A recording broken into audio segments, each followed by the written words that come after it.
Vamos a dar paso a la presentación de Luis Bonino, que hará un análisis crítico del modelo de las nuevas masculinidades. Médico y psicoterapeuta, desde hace más de 30 años se ha especializado en el abordaje de la problemática de la condición masculina con un enfoque de género, así como en las estrategias para el cambio masculino hacia la igualdad. Desde hace 10 años es miembro, como experto, del Observatorio Estatal de Violencia de Género del Ministerio de Igualdad de España. Es coordinador del Centro de Estudios de la Condición Masculina en Madrid. Dos de sus publicaciones más conocidas, Los micromachismos y Hombres y Violencia de Género, más allá de los maltratadores y de los factores de riesgo. Bueno, son dos de sus publicaciones más conocidas. Bueno, pues Luis, bienvenido y el micrófono del Observatorio Estatal de Violencia de Género del Ministerio de Igualdad de España. Agradezco en primer lugar a INAI, a su directora y a todas las personas que han hecho posible estas jornadas. Agradezco, por supuesto, la invitación y agradezco al público que está aquí para intentaré dar algunos elementos para ver si podemos entre todos y todas contestar algunas de las preguntas que ya nos lanzado. Bueno, pues bueno, como decía quien me presentó, yo vengo del campo de la salud mental y hace más de 35 años, muchos, trabajo con las problemáticas y malestares de los hombres en la vida cotidiana y lo hago desde la psicoterapia, la psicología social y con una óptica de comunicación. Los he visto individual y grupalmente, de todas las edades, casi todas las edades y perfiles socioculturales. Y he escrito numerosas publicaciones sobre sus comportamientos, sus subjetividades y las intervenciones para el cambio. En relación con el tema que nos convoca, ya desde los primeros tiempos de mi práctica profesional aquí por los 70, comenzaron a aparecer en el discurso social, en las consultas psicológicas, sobre todo en América y en Europa anglosajona, hombres que hablaban de sus preocupaciones y desconciertos relacionados con lo que se daba en llamar la crisis de la masculinidad, derivada del cuestionamiento de esa época a los valores y funciones tradicionales de los hombres en ese mundo. En poco tiempo surgieron iniciativas de apoyo para ellos, sobre todo desde las perspectivas de la psicología emocionalista y desde las estrategias de crecimiento personal, también de corte muchas veces espiritual. Dichas iniciativas se centraban en trabajar el impacto de dicha crisis en la identidad masculina y se encaminaban a lograr la liberación de los aspectos negativos de la masculinidad. Desde aquella época se han ido difundiendo apoyo para ello, intervenciones hasta hoy en muchos lugares de nuestro país. En los 90 aparecieron otros muchos hombres preocupados por el modelo machista dañino para ellos y para las personas que lo viven. Algunos se interesaron por romper con esto, orientándose por una novedosa propuesta alentada por las iniciativas gubernamentales sobre la igualdad de género que circulaban en el programa. Se trataba del enfoque de la promoción de las nuevas masculinidades, en teoría proigualitaria, que apuntaba a impulsar a los hombres a comprometerse con el logro de la igualdad con las mujeres. Dicho enfoque comienza a difundirse rápidamente, saltando a los ámbitos de la salud, la educación, las ciencias sociales, los medios de comunicación, y actualmente se ha convertido a ambos lados del Atlántico en el dominante para pensar el cambio de los hombres. Impregna casi totalmente el discurso social, mediático, institucional y académico, tanto que para muchísima gente, incluyendo hombres y mujeres profesionales, es el único camino que conduce al cambio masculino, para lograr ser un hombre diferente, nuevo, bueno, justo, igualitario u otros arquetipos. En España es la propuesta que en este momento centraliza las ofertas de instituciones de todo tipo para la intervención con hombres. En ellas se los invita a animarse, involucrarse, comprometerse o incorporarse en la construcción de la igualdad. Además, se está introduciendo rápidamente como enfoque de impulsando las publicaciones y la formación de personas expertas en el tema. Circula también profusamente por los medios de comunicación y las redes sociales, que como sabemos son fuertemente formadores de opinión, y es protagonista de numerosísimas producciones audiovisuales.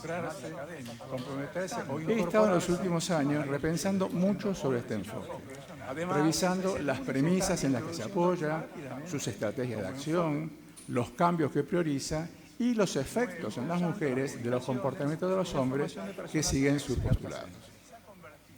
De estas reflexiones deriva mi actual punto de vista.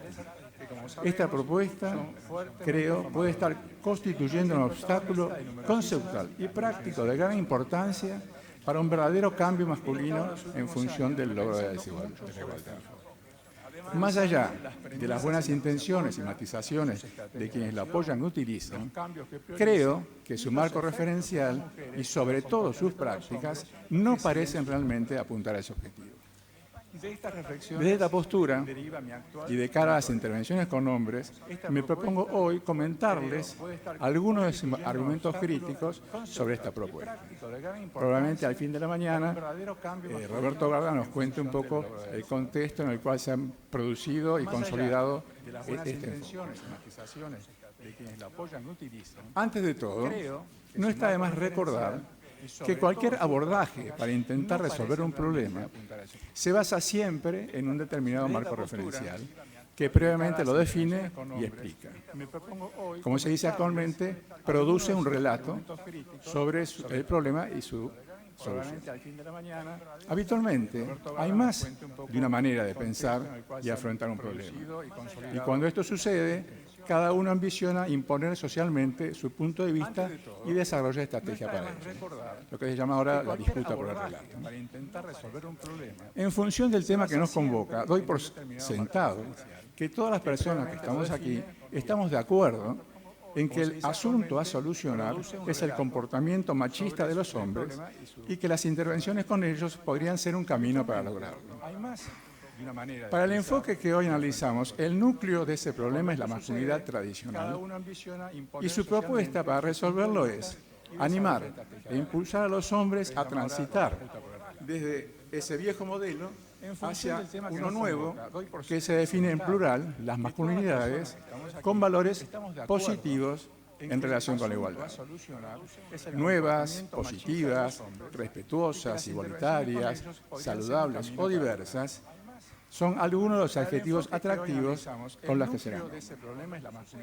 Se da por sentado que quienes recorren esa senda pueden lograr ir desprendiéndose del machismo y de los comportamientos desigualitarios. Parecía pensarse que transitándola llegaremos a tener garantizadas las relaciones igualitarias con las mujeres. Esto está tan instaurado en el discurso social que parece ya de sentido común, con lo cual es difícil someterlo a reflexión crítica. Pero, ¿a qué nos referimos exactamente cuando hablamos de masculinidad tradicional? Esa de la que hay que alejarse y con la que hay que romperse con este modelo. Provoca malestar y sufrimiento porque sus imperativos exigentes resultan para muchos hombres imposibles tanto de cumplir como de rechazar. Más aún en estos tiempos de precariedad donde dar la talla se hace más difícil. Es de esta masculinidad de la que el enfoque de las nuevas masculinidades propone distanciarse. Las preguntas en las intervenciones que apuntan a qué significa ser hombre o cómo nos hemos construido como tales, apuntan a interpelarlo. Provoca malestar y sufrimiento porque sus imperativos exigentes comienzan para muchos hombres latinas siempre hubo tanto de cumplir, variadas y cambiantes, más aún en estos tiempos de precariedad donde dar la talla nuevas, prestigiadas o desprestigiadas, es de esta masculinidad en crisis, la que le enfoca de las conviviendo armónicamente o no, y dependiendo de los diferentes tiempos. Las preguntas en las intervenciones que apuntan actualmente, a qué significa ser hombre, como decía Susana, o cómo nos hemos indudable que la forma de ser y actuar de muchos hombres han ido cambiando. alejándose de la malestar y sufrimiento, porque sus imperativos sin necesidad de intervención para muchos hombres latina siempre hubo y lo han sido impulsados por los cambios culturales y sociales, la influencia de los medios, viejas, nuevas y sobre todo por la presión de las mujeres y el movimiento feminista que desde ya hace muchos años nos van interpelando. Y dependiendo de diferentes ya muchos en las intervenciones nos permitimos no obedecer a ser hombre, como decía Susana, es indudable sin la forma de ser y el movimiento social han ido cambiando.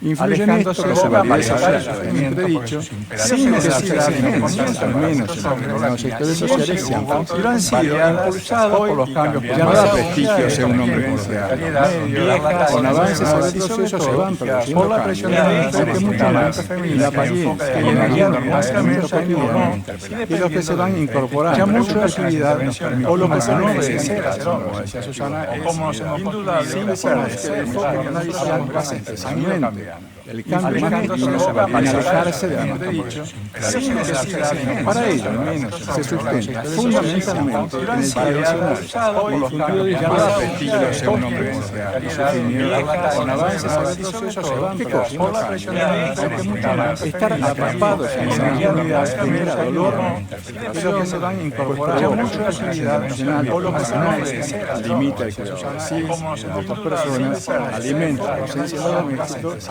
puede generar violencia. Ella produciría un deterioro destructivo de la calidad de vida y los años. Fundamentalmente, la gran divulgación de este discurso ha logrado ya que en el lenguaje popular y profesional, cotidiano, masculinidad se asocia casi automáticamente a la mandatos y sustancias. Dicha asociación ha facilitado el giro hacia lo sanitario que desde hace algunos años ha logrado que se hable de masculinidad tóxica y de los hombres dañados, sufrientes, heridos o frágiles. Y además ha favorecido la difusión de la idea de que los hombres somos víctimas del patriarcado tanto o incluso más que las mujeres. Nos encontramos así con un relato que utiliza las metáforas de la masculinidad como carga, fardo, jaula de oro, peso, cárcel, coraza, máscara, caja o lastre, y algunos más que siempre aparecen.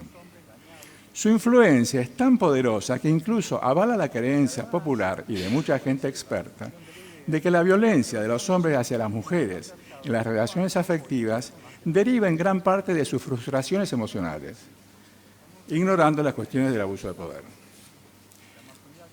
Vemos entonces, desde este discurso, ¿cuál es el cambio que el enfoque de las nuevas masculinidades propone para los hombres? Ya que sufrimos por el peso de la vieja masculinidad, nuestro trabajo consistiría en aliviar dicha carga, rebelándonos contra sus limitantes mandatos. Ganar libertad se convierte así en la meta preferente o el cambio deseable. O, como reza la frase que consta en algún reciente agenda política sobre masculinidades igualitarias, lograr que cada hombre tenga la libertad de decidir la clase de masculinidad con la que se siente más cómodo, textual. Numerosas expresiones se están utilizando para nombrar el trabajo necesario para cumplir con este objetivo. Transformar, desmontar, desarmar, desmantelar, desactivar, reconfigurar o deconstruir la masculinidad y los roles de género. Y es así como se supone que llegaremos a visibilizar e inventar otros modelos más saludables e igualitarios. Su consigna más relevante es: otras formas de hombre son posibles, con su variante poder ser lo que soy y quiero ser y no lo que debo. Toda una propuesta en positivo, cuyo lema de referencia es: los hombres ganamos con el cambio. Y para ello hay que ir tomando conciencia del costo y sufrimiento de los mandatos, rompiendo con ellos, combatiendo los miedos al cambio y abriéndose al mundo de lo emocional y lo sensible. El lugar preferente para hacerlo son los espacios grupales entre hombres. Veremos más adelante qué concepción de cambio nos ofrece esta propuesta. Ahora bien, ¿qué duda cabe que hacer este recorrido nos puede reportar beneficios personales? Por supuesto.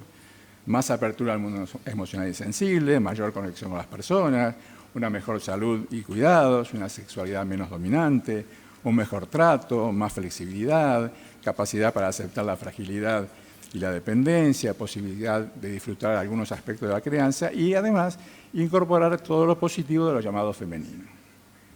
En realidad, el camino de cambio que propone este enfoque no deja de ser una versión moderna del individualista viaje iniciático relatado por la literatura de todos los tiempos desde la Odisea de Ulises. Se trata de la travesía de un hombre a la búsqueda de su yo verdadero y su lugar en el mundo. Para encontrarlo debe alejarse de los suyos, sortear obstáculos y ganar batallas o perder batallas hasta encontrarse a sí mismo. Todo este movimiento está bien expresado en un difundido lema de las nuevas masculinidades. Todo hombre es una revolución interior pendiente. En tanto, y solo en su imaginario, las mujeres solo aparecen como réplicas infinitas de Penélope. Siempre estarán esperando y nos recibirán confiadas y admiradas cuando volvamos airosos. A ello alude la vieja frase de la mujer es el reposo del guerrero. Esta fantasía, que parece no ser solo masculina, está alimentada también por algunas autoras, como la reconocida y muy de moda feminista Bell Hooks, que en la última frase de su libro, El deseo de cambiar, dice exactamente: tenemos que apoyar a los hombres. Necesitamos estar listas para abrazarlos, ofreciéndoles un amor que pueda proteger sus espíritus heridos mientras buscan encontrar el camino a casa, poniendo a su práctica el deseo de cambiar. Ahora bien, ¿qué elementos del enfoque de las nuevas masculinidades permiten deducir que trabajando sobre los costes de la masculinidad y mejorando nuestra calidad de vida se camina hacia la igualdad con las mujeres? ¿Repercute en la vida de las mujeres lo que nosotros ganamos con el cambio? Siendo sinceros, de esta manera no estamos logrando simplemente sumar bienestar individual, pero casi sin modificar nuestra posición ante las mujeres ni los privilegios que seguimos teniendo como hombres en nuestra cultura patriarcal. Estas no son cuestiones que parezcan prioritarias a la hora de centrarnos en lo que los hombres ganamos con el cambio. Es cierto que para este enfoque lo que se identifica con ser mujer ya no es entendido como algo ajeno, rechazado, ese no tener nada de mujer de la imperativa tradicional. Por el contrario, ellas son alabadas e idealizadas, pero eso sí, casi ausentes en cuanto a ser tenidas en cuenta como sujetas con entidad propia y mucho menos como afectadas por el comportamiento desigualitario masculino. Incluso en la temática de la paternidad y el cuidado, que circula desde hace años en boca de lo que yo suelo llamar los nuevos masculinos, las mujeres y lo que en el día a día ellas siguen asumiendo en su rol maternal solo aparece como telón de fondo. Los resultados concretos con hombres desde el enfoque que analizamos nos están mostrando que más allá de las retóricas, sus estrategias se juegan en el terreno del logro del bienestar personal. Por eso es lógico, contrastable, que los hombres que se consideran nuevos masculinos suelan mejorar muy diversos aspectos de su vida, como antes hemos comentado. Así visto, está claro que convocar a los hombres a cursos y talleres resultará mucho más atractivo y rentable a todos los niveles si esos son los beneficios que se ofrecen con el cambio. El problema es que, como comentaba antes, presuponer que por esta senda también emprendemos el camino hacia la igualdad con las mujeres es equivocado. Como si transitarla diluyera mágicamente y sin cuestionarlos nuestros privilegios y comportamientos desigualitarios. Es cierto que actualmente algunos de los que trabajan este enfoque comienzan a considerar la temática de los privilegios. El problema es que luego, en la práctica concreta de las intervenciones, el tema se aborda desde el discurso del sí, pero. Los hombres sí gozamos de beneficios y privilegios concedidos por la masculinidad, incluso podemos hasta reconocer algunos, más fácilmente los de privilegios públicos. Pero centrémonos en lo duro que son los perjuicios que nos produce y descubramos los beneficios y satisfacciones que pueden darnos las nuevas masculinidades. Y las pocas veces que se los considera con alguna relevancia, se los incluye como un tema más dentro de las problemáticas masculinas. sexualidad, cuidado, privilegios, ¿no? Y de los efectos dañinos que esos privilegios producen en las mujeres y de la cuestión de que nosotros los disfrutamos a costa de ellas, de eso se habla poco y nada. No suele tenerse en cuenta tampoco que mientras los nombramos y vamos viendo qué hacer con ellos, seguimos disfrutándolos a costa de la vida de las mujeres. Espero que con todo esto pueda haber podido dejar claro que estamos ante una propuesta fundamentalmente autocentrada en los hombres mismos y en las cuestiones de la identidad. Una apuesta por la pluralidad y la diversidad de masculinidades, de la que quedan excluidas las mujeres, y la consideración real de los temas que las afectan, las desigualdades y asimetrías de género, el machismo, las violencias y toda la responsabilidad masculina que esto se reproduzca. Desde esta perspectiva, la pregunta ¿qué significa ser hombre en relación con las mujeres?, que introduciría en las intervenciones la posibilidad de interrogar el machismo, no tiene cabida. Al ser una propuesta que fomenta lo autorreferencial, lo relacional pareciera irrelevante. En realidad lo es si pensamos en las mujeres, pero lo relacional sí aparece cuando dirigimos la mirada hacia los hombres en relación. Con nuestros afectos y odios, nuestras disputas, desencuentros, nuestras cuestiones de poder, jerarquías, subordinaciones, homofobias y corporativismos. Es en esos espacios entre hombres donde en realidad se dirime y se origina los imperativos de la masculinidad, el control sobre su cumplimiento y la valía masculina. Desde esta mirada, el marco que analizamos, creo que con su invitación a la deconstrucción de los mandatos, sí podría ser específicamente de utilidad para trabajar la temática de la violencia y la desigualdad, pero la que se produce entre hombres. Ahora bien, volvamos a un tema que nos quedó pendiente. ¿Qué concepción del cambio nos ofrece este enfoque? Llama la atención el tono optimista, buenista y voluntarista que impregna toda esta propuesta. Dicho tono, al menos en España, bebe en gran parte de la psicología positiva y de las terapias centradas en las emociones provenientes especialmente de Estados Unidos. El problema es que parece desconocer que la masculinidad a la que alude está fuertemente inscripta en la subjetividad y que no se trata solo de cambiar roles, estereotipos ni de apelar solo a lo consciente. Puede adolecer de cierta ingenuidad el pensar que para cambiar basta con proponérselo, ignorando que cambiar es un proceso complejo, con resistencias y contradicciones, que supone romper con comportamientos muy arraigados.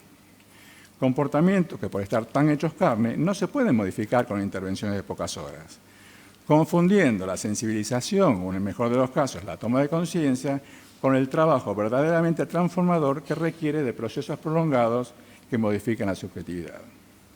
No tener en cuenta esto favorece en algunos hombres la creencia, muy masculina por otra parte, de que a poco de andar ya hemos cambiado. O en algunos otros, de que con algo de trabajo sobre sí ya se encuentran en condiciones de coordinar talleres, dar formación, consejos en las redes o publicaciones sobre el tema.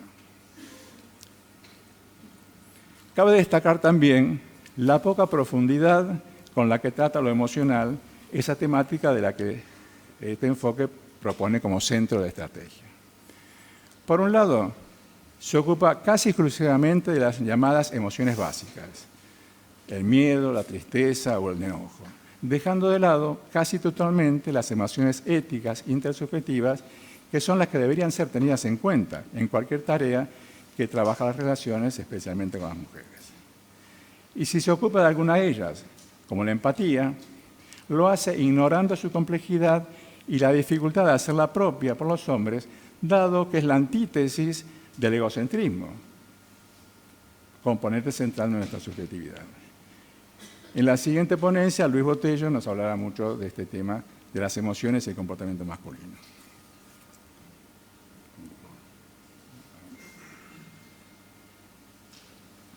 Hace ya 15 años, Peter Thiel, uno de los históricos del trabajo con hombres en España, lanzó una pregunta en unas jornadas de políticas de igualdad de género para hombres en Sevilla.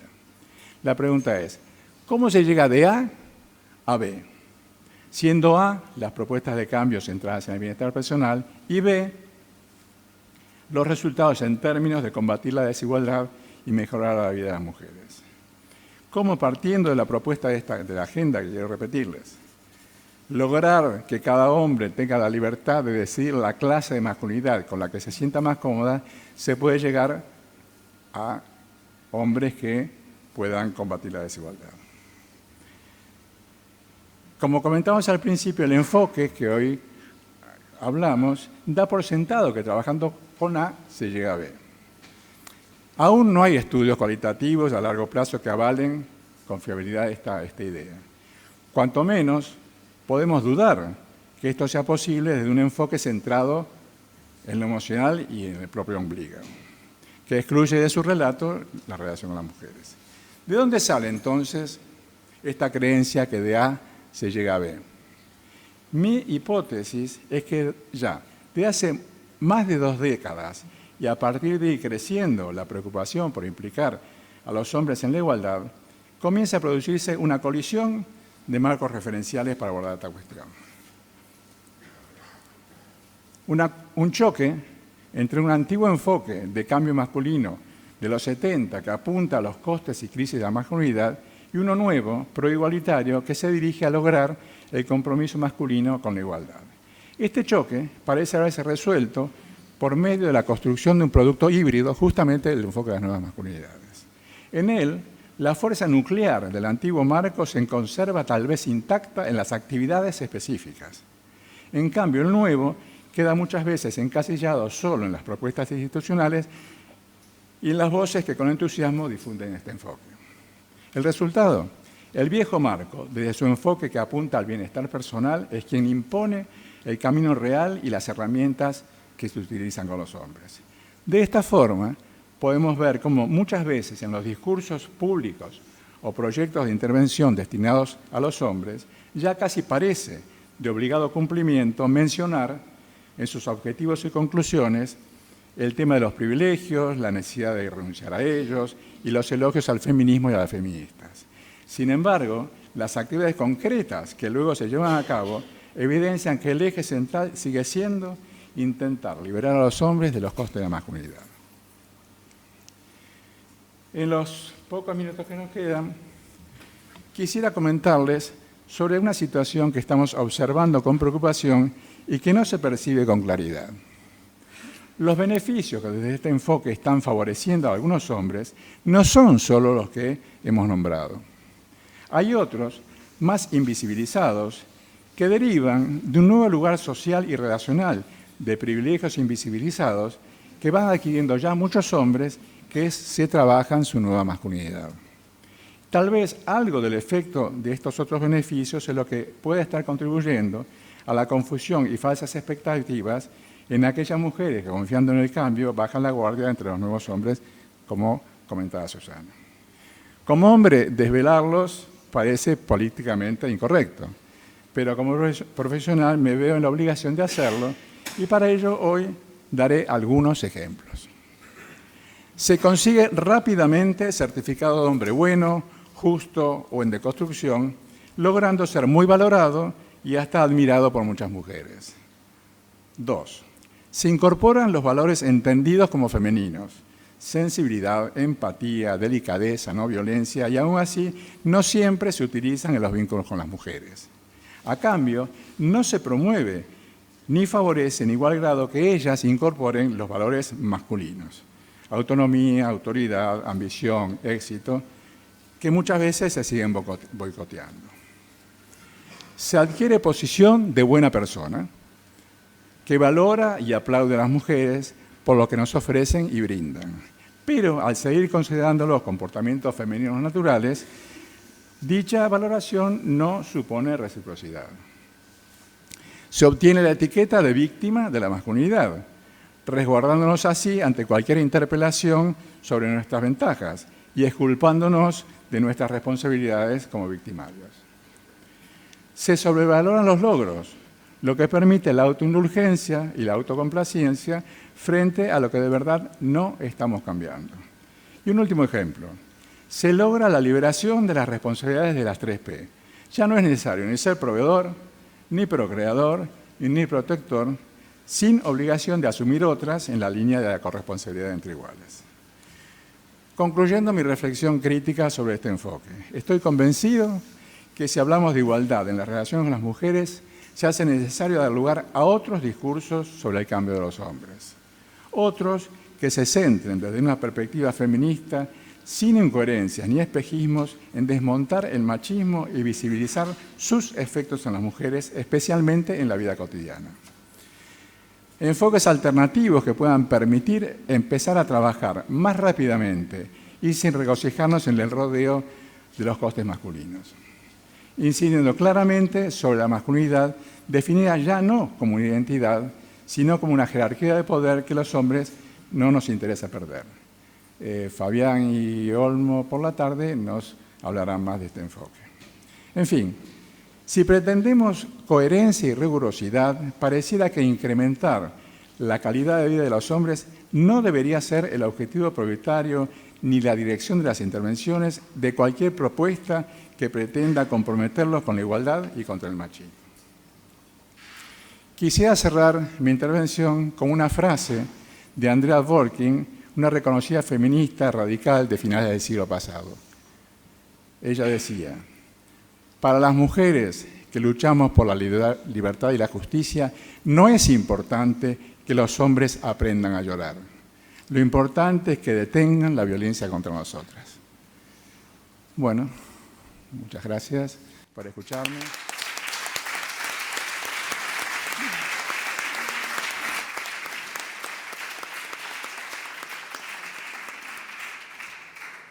Luego del intermedio, Luis Botello nos contará mucho más en profundidad del tema de la emocionalidad y el comportamiento masculino. Kaixo, bueno, primero muchas gracias por vuestras dos intervenciones, que a mí por lo menos me han resultado súper interesantes, ¿no? Yo un poco conforme os escuchaba y os digo a bote pronto algunas cuestiones que me han ido saliendo y que digo, bueno, pues si acaso no se pueden volver a hablar, las pongo ya, ¿no? Bueno, partiendo de lo que comentaba Susana, bueno, el hecho, completamente de acuerdo con toda la exposición que has hecho de nosotras ya estamos ya por el disfrute, nuestros deseos, ¿no?, de que esto sea así, pues nos pueden realmente llevar a un espejismo, ¿no?, y apagarlo. Estoy completamente de acuerdo. A mí un poco quería comentarte qué te parece a ti, ¿no? El hecho, por ejemplo, esa parte de frustración, de que ver que esto casi no se puede hablar, bueno, el ejemplo que has puesto de Yune Fernández, muchas otras mujeres que han vivido situaciones, no tiene, o sea, yo lo que veo es que como ahora han desaparecido los espacios físicos o virtuales hay más, pero físicos desde luego, de, no sé, aquellos grupos, ¿sabes?, de autoapoyo, de poder contarte las cosas, de espacios realmente seguros, etcétera. Todo esto ahora mismo yo creo que no, o por lo menos donde yo me muevo prácticamente no existe. Creo que hace también que se viva muy en soledad estas cuestiones o que haya pocos espacios donde poder, ya está difícil, pues me explico bien, donde poder compartir o poder hablar de este tipo de cuestiones, ¿no?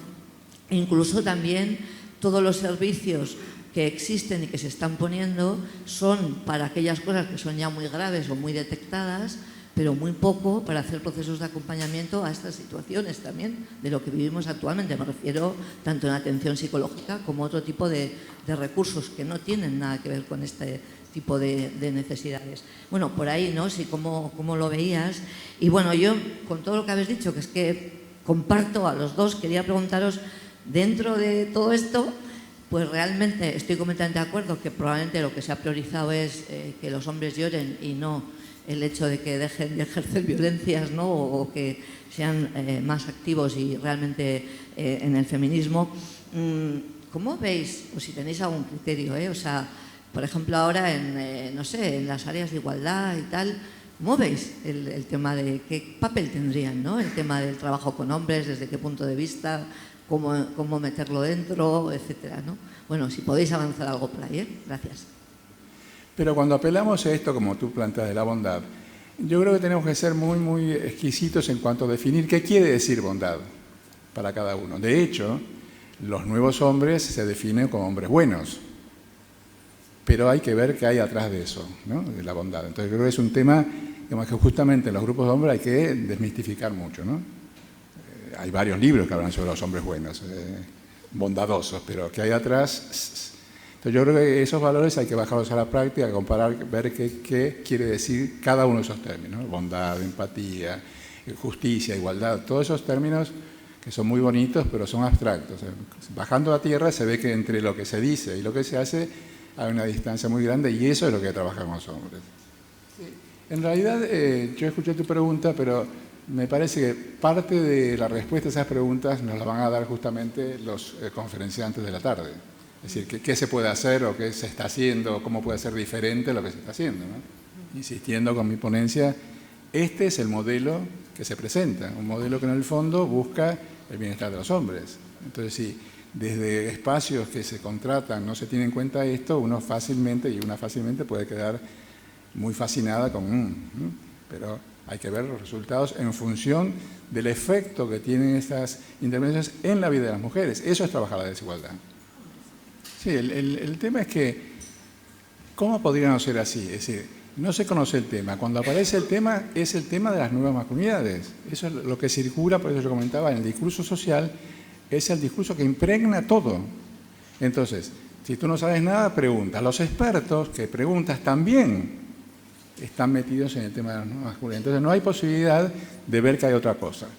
La propuesta de estas jornadas es poder mostrar que hay otras cosas, pero que el discurso hegemónico en este momento es de las nuevas masculinidades. Entonces, es muy difícil, aunque te intereses y llames expertos o expertas, es decir, en octubre o noviembre va a haber unas jornadas de un congreso internacional en Elche sobre las nuevas masculinidades. Entonces, puede haber 200 expertos y hay 199,5 que van a hablar de nuevas masculinidades, con lo cual es muy difícil poder mamar de otra fuente. Entonces, es lógico que cuando hay intereses en hacer masculinidades se buscan los expertos y se encuentra esto.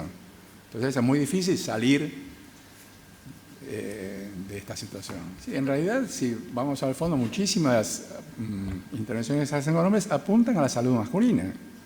Y bueno, si apuntan a la salud masculina, podrían trabajarse desde otras áreas que no fueran de igualdad. Bueno, es tema de salud. Bien, eso no tiene nada de malo, pero el tema es cuando se mezcla y se incorpora a las temáticas de igualdad, restando el esfuerzo de trabajar con los hombres contra el machismo, no contra los mandatos.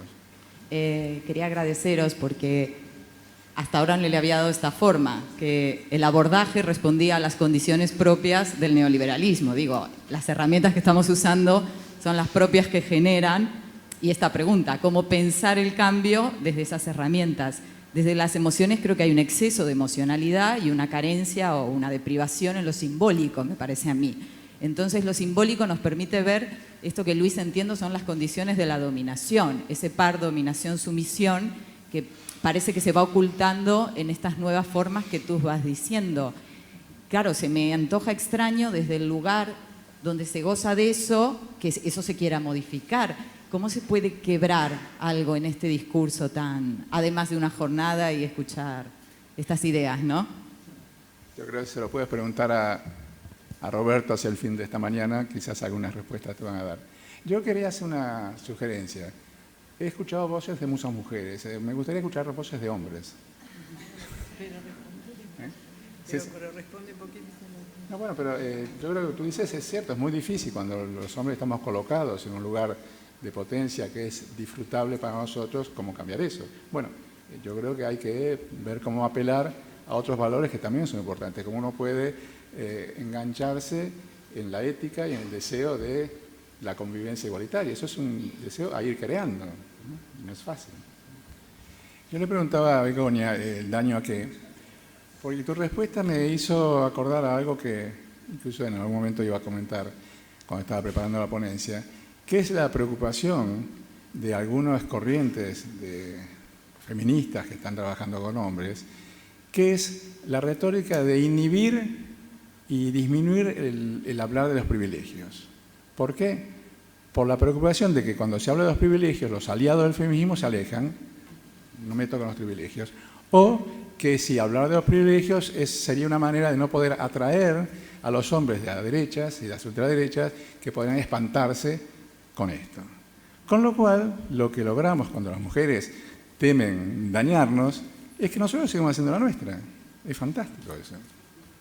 Entonces, ojo, porque inclusive yo he leído libros últimamente que apuntan a eso, ¿no? Bueno, no nos peleemos tanto con los aliados y no centrémonos en los privilegios porque a ver si se duelen y lloran, ¿no? Entonces, sigamos hablando de los costos de la masculinidad. Esto se está dando, desgraciadamente, bastante en gente joven, ¿no? Los discursos de las nuevas masculinidades están cada vez más presentes en la publicidad, en los medios de comunicación, en las películas y luego, claro, esto también, cómo está calando y si esto no contribuye también al estupor que ha salido en algún momento de las mujeres cuando tienen relaciones y las dinámicas de estas relaciones que en realidad se espera otro tipo de compañero del que resulta luego ser. El discurso de las nuevas masculinidades hace mucho tiempo que está inundando los medios. Todo. Es decir, yo recuerdo una revista que tengo, lo estoy tirando libros, que se llamaba El Europeo, del año 1992. Y tenía en su tapa un tío guay y hablaba, la liberación de los hombres ha comenzado. Año 92. Este discurso, años de años. Por tanto, está impregnando todo. Es difícil como... Gobierno de Navarra. Nafarroako gobernua.